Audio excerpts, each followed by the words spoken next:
Hello नमस्कार दर्शकों, झनक सीरियल में आप सभी का स्वागत है। बेल आइकन को प्रेस करना ना भूलें, लाइक सब्सक्राइब शेयर ज़रूर करें। आज के इंटरेस्टिंग एपिसोड में जहाँ पे हम देखने वाले हैं कि गांव वाले जो होते हैं वो अदिति को बताते हैं कि झनक और ऋषि एक साथ कमरे में हैं, लेकिन आप वहाँ पे क्यों जाएंगी। अदिति बोलती क्यों नहीं जाऊँगी, मुझे ऋषि से मिलना है, मुझे उसको देखना है और आप लोगों के कहने से क्या मैं मान जाऊँगी। और कहाँ पे हैं वो लोग, मुझे चलो लेके चलो, मुझे ऋषि से मिलना है। ये सुनकर पराशर बोलता है तो आप इंतज़ार कर लीजिए, इतना ही मिलना है, जब इस शहरी बाबू उठ के आएंगे तो मिल लीजिएगा। तभी यहाँ पे अदिति बोलती है मुझे आपकी बनी बनाई बातों पे कोई यकीन नहीं करना है, ठीक है। आप लोगों ने जैसे ज़ोर ज़बरदस्ती से शादी करा दी होगी, उस दिन बारिश की वजह से, रूम की वजह से आज फिर से रूम में बंद कर दिया होगा। आप लोगों के लिए तो बहुत ईजी है। अदिति जो होती है वो बोलती है आप लोगों के, पराशर बोलता बहुत हो गया इंसल्ट, हम लोग गांव वाले हैं, इसका मतलब ये नहीं है कि आप हमारे बारे में कुछ भी बोलेंगी। माना कि हम आपको शकल से सीधे नहीं लग रहे, आपको लग रहा होगा कि हमारी गलती है, लेकिन बस हम लोग इतने गिरे हुए नहीं हैं कि अपनी बच्ची को किसी के भी साथ भेज देंगे। उन लोगों की प्रॉपर शादी हुई है और वो लोग पति पत्नी हैं, और इस बात को आपको भी मान लेना चाहिए। तभी यहाँ पे अदिति बोलती मुझे कुछ भी मानने की ज़रूरत नहीं, मैं जा रही हूँ अभी, और ऋषि को साथ लेके जाऊँगी अपने साथ। ये सुनकर तभी ये गांव के मंगल और वीर बोलते हैं जाने दो, ये खुद ही जाएगी तो इसको सच्चाई पता चल जाएगी कि कहाँ पे है। तभी अदिति बोलती सच्चाई तो पता चल ही जाएगी और ये सब तो तुम लोग भी साथ में देख ही लोगे। तभी कंका बोलती है कि वैसे एक बात को मैं समझ सकती हूँ, आपका दर्द जो भी आप झेल रही हो, मुझे पता है जब ये अपना पति छीनता है तो कैसे लगता है, कोई जब पराई लड़की का नज़र हो तो मैं समझ सकती हूँ कि आपको कितना दुख हो रहा होगा। कुछ ऐसा ही मेरे साथ हुआ था सालों पहले और अब वही चीज़ मैं झेल रही हूँ। पराशर बोलता है कंका चुप हो जा, चुप हो जा, कब की बात कब की लेके बैठ जाती है तू। आज अब तो नूतन भी नहीं रही कब, लेकिन उसको दोष देना तू छोड़ नहीं रही है।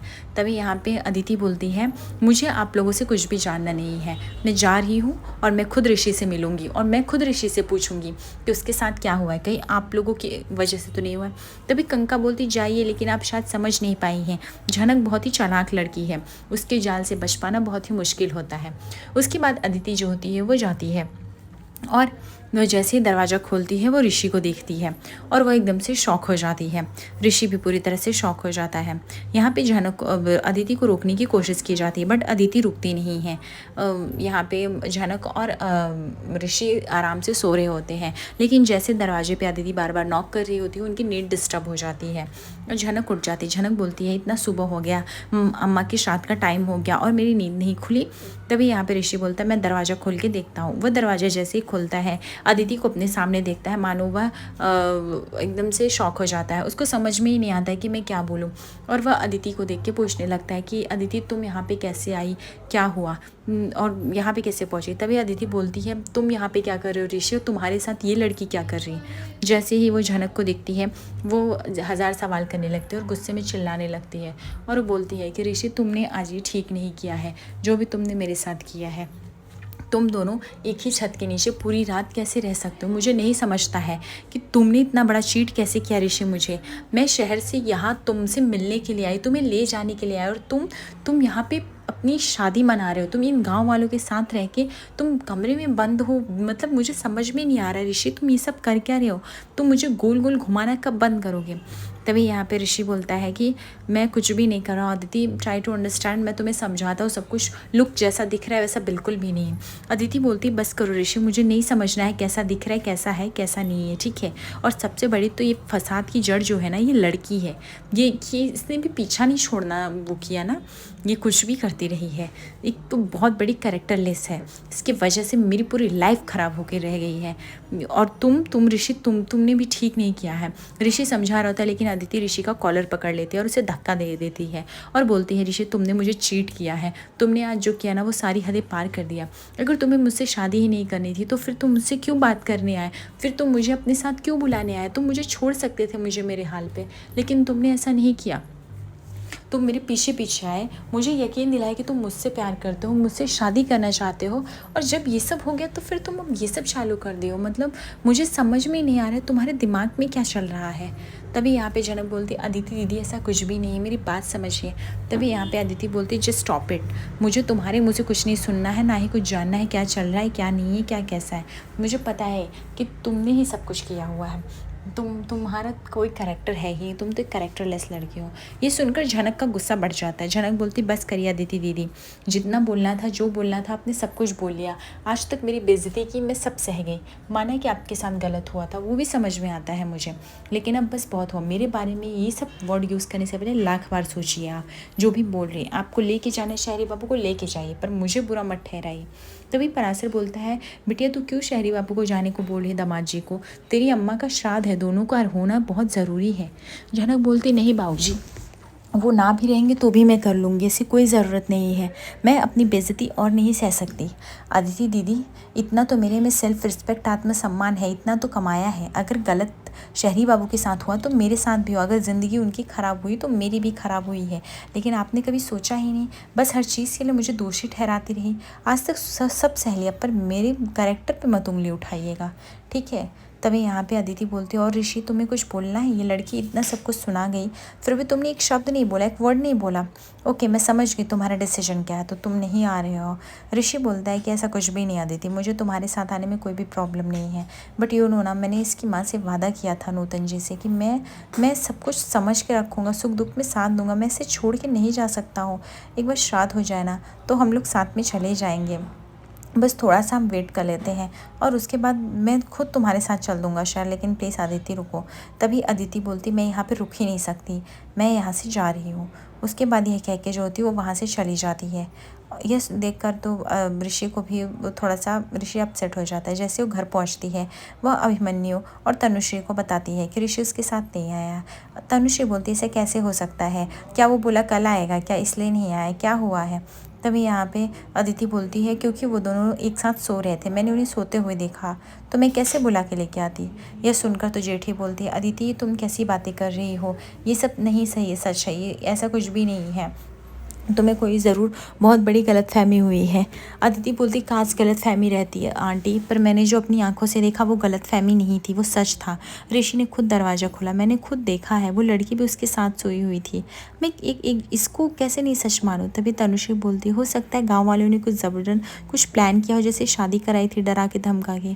अदिति बोलती, बिल्कुल भी नहीं, मैं वहाँ पर थी, गाँव वालों ने किसी ने कुछ नहीं किया, वो अपनी मर्ज़ी से वहाँ पर सोया था, पूरी रात रुका था। सिर्फ इतना ही नहीं अंकल, मैं उसको तो साथ में लाने को भी रेडी थी, बट ही डिनाइड। उसने बोला कि वो सारी जिम्मेदारियां उठाएगा उस फूल की, उसके सुख दुख में वो साथ देगा, क्योंकि उसकी माँ से उसने वादा किया था और उसने आने से मना किया।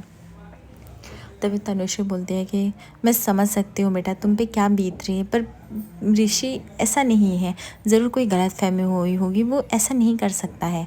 तभी यहाँ पे अदिति बोलती, क्यों पुतुल दीदी से पूछिए, इनसे बात नहीं होती थी क्या? तभी पुतुल बोलती, मेरी ऋषि से सिर्फ काम के रिलेटेड बात हुई है। अदिति बोलती, तो जेठू को बुलाइए, मैं उनको ये खुशखबरी खुद अपने मुँह से देना चाहती हूँ। कहाँ पे हैं वो? उन्हें तो जान के बहुत ही खुशी होगी। तनुश्री बोलती, जेठू अभी यहाँ पे घर पे नहीं, दादा भाई काम से बाहर गए हैं। पर तुम्हें क्यों लग रहा है कि हम उस लड़की को अपना लेंगे या ऋषि उसको लाएगा और हम अपना लेंगे? बेटा हमारे घर के लिए बहू तू है। तभी अदिति बोलती, ये सब फालतू बात है, ये सब भूल जाइए, क्योंकि ऋषि ने तो मान लिया है अपना प्यार, दोनों एक दूसरे से प्यार भी करते हैं, और अब यही सच है और यही रिश्ते का सच है और यही मानना ही पड़ेगा। मैं कुछ भी नहीं हूँ और मेरा यहाँ से चले जाना ही बेहतर रहेगा। ये सुनकर जेठी बोलती है कि ये सच नहीं है, वो ऋषि कुछ भी करेगा हम मान जाएंगे, और हमने ऋषि को ऐसी परवरिश नहीं दी कि ऐसा कर सकता है, और ना ही हम उसकी ऐसी शादी को मानते हैं। अदिति बोलती है, जेठी आइए आपकी फैमिली का मैटर है, आपको मानना है नहीं मानना है, क्या करना है क्या नहीं, बट एक डिसीजन जो फाइनल है वो ये है कि मैं ऋषि के साथ सारे रिश्ते तोड़ रही हूँ। I don't want to marry him. जो इंसान किसी और लड़की के चक्कर में इतना पड़ा, मैं उससे शादी करके मैं अपनी लाइफ बर्बाद नहीं करना चाहती हूँ। मैं बस अप डाउन करती रहती हूँ, मैं अभी लेट इट कर रही हूँ, मेरे से कुछ नहीं होगा। पायल बोलती है, ऋषि ने अगर ये किया है तो सच में बहुत ही शर्मिंदगी वाली बात है, ऋषि से हमें ये उम्मीद नहीं थी। अभिमन्यु बोलता है कि अब तो ऋषि को हर सवालों का जवाब देना पड़ेगा, आज उसने सच में सर हमारा शर्मिंदगी से झुका दिया, क्या हमने उसको ये संस्कार दिए थे ये सब करने के लिए? बट अदिति बेटा तुम एक बार तो मौका दो, एक बार समझने की कोशिश करो। अदिति बोलती है, अंकल क्या क्या सोचने का मौका दूँ, क्या सुनने को रह गया? मैंने अपने एफर्ट्स वहाँ दिए जहाँ कोई नहीं दे सकता था। क्या कोई लड़की हमेशा ये चाहेगी कि उसके पति की शादी उससे होने से पहले किसी और से हो जाए? हर चीज़ सहती गई, सुनती गई, लेकिन अब नहीं होता है मुझसे। तभी उसके काका सुरजीत बोलते हैं कि हो सकता है अदिति कुछ ऐसा प्रॉब्लम हो, तुम एक पढ़ी लिखी मैच्योर लड़की हो, तुम ये बातें अच्छे से ऋषि के साथ डिस्कस कर सकते हो, मे भी कुछ ऐसा प्रॉब्लम हुआ हो, और इफ़ अगर ये सच है तो हम वैसे भी उस रिश्ते को नहीं मानेंगे। अदिति बोलती है कि काका आपके मानने या फिर ना मानने से कोई मैटर नहीं करता है, अगर ऋषि को चाहिए तो वो एक हेड क्वार्टर में भी लेके रह लेगा फूल को। प्रॉब्लम ये है कि अब मैं उसके साथ नहीं रहना चाहती हूँ। वो आएगा नहीं आएगा, मानोगे आप लोग कि नहीं, वो सब आप लोग देख लो, मुझे उससे फ़र्क नहीं पड़ता। बस मेरा मन कर रहा है चीख चीख के बोलो कि ऋषि ने मेरे साथ चीट किया है, लेकिन अब मैं क्या ही करूँ, मेरे पास कुछ ऑप्शन ही नहीं है। जेठी मैं मेरा बहुत हो गया, मैं अब मेरा दिल टूट चुका है, मेरे पास इतनी हिम्मत नहीं है एक्सप्रेस करने की। बस तभी तनुश्री को गुस्सा आता है। तनुश्री बोलती है अगर ऋषि ने ये सब कांड किया है ना, तो बस वो अब इस परिवार में रह नहीं सकता, ना ही इस परिवार का हिस्सा बनेगा और ना ही फूल को हम कभी अपनी बहू बनाएंगे। उसे ये फालतू की शादी से तो निकलना ही पड़ेगा। जेठी बोलती हाँ, और तुम्हें क्या लगता है वो आएगा और हम मान लेंगे, एक्सेप्ट कर लेंगे उसे बहू के रूप में? बिल्कुल भी नहीं। कुछ भी हो जाए हम उसे वो बहू का दर्जा कभी नहीं देंगे, और ना ही हम ऋषि को इस शादी के लिए मानने देंगे, क्योंकि हमें ये सब नहीं चाहिए। पायल बोलती है सच में ये सब तो बहुत ही गलत हुआ है, ऋषि ऐसा नहीं कर सकता। तनुश्री बोलती है अगर ऋषि ने सच में ऐसा किया हुआ है तो वो मेरा मरा हुआ मुंह देखेगा, मेरा उससे कोई रिश्ता नहीं रह जाएगा, सारा रिश्ता टूट जाएगा। आज रात के एपिसोड में देखेंगे जहाँ पे ऋषि झनक का साथ देता है और उसे बताता है कि वह उसके हर घड़ी में साथ रहेगा। उसे अपनी माँ की झलक देखनी है तो उसे भी स्ट्रांग रहना पड़ेगा। ये सुनकर झनक काफ़ी कनेक्टेड फील करती ऋषि से। उसे ऐसा लगता है मानो ऋषि एक पति की सारी रिस्पॉन्सिबिलिटी निभा रहा है। आगे एपिसोड पर बने दर्शकों लाइक सब्सक्राइब कमेंट करें। धन्यवाद।